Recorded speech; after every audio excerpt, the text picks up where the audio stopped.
nung presidente si Pangulong Duterte, ang pagkain sa Malacanang hindi luxurious. Pero kung anong pagkain niya, pagkain ng lahat. Kaya doon namin na-appreciate yung lutong Pilipino na dapat tayo mismong mga Pilipino ang nagpo-promote. Hindi yung may Japanese, may ganyan, di ba? Kwento ko lang. Meron ako cabinet meetings namin. Cabinet meetings, isang plato lang kami. May kanin, may maliit na ulam, at may gulay, at may sabaw. Ganun lang. Hindi nga kami nakahingi ng dagdag eh. So, kinakain na namin yun. Tapos minsan, fun din, naalala ko lang.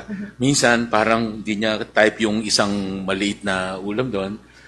Paluto mo nga ako sardinas. So, doon lang na iba yung ulam niya. Nagpaluto ng sardinas. Sabay ng kanin. Napaka-simple. Kasi, katabi niyo yung DBM Secretary. Ito lang ang budget.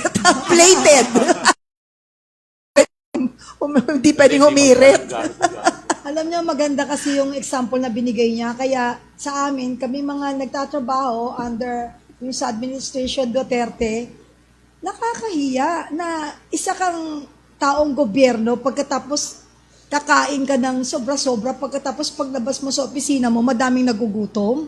Ang Luneta Park po, marami natutulog dyan sa kalye. Kakainin mo nila, makakain mo ba yung masarap, tapos nakikita mo, ang daming hindi kumakain. That we are inspired sa kababaang loob ni dating Pangulong Duterte. Kaya dati, pag mayabang ka, yari ka. Kaya yung mga mayayabang dati, subukan nilang magyabang. Kung ang Pangulo nga, hindi nagyayabang.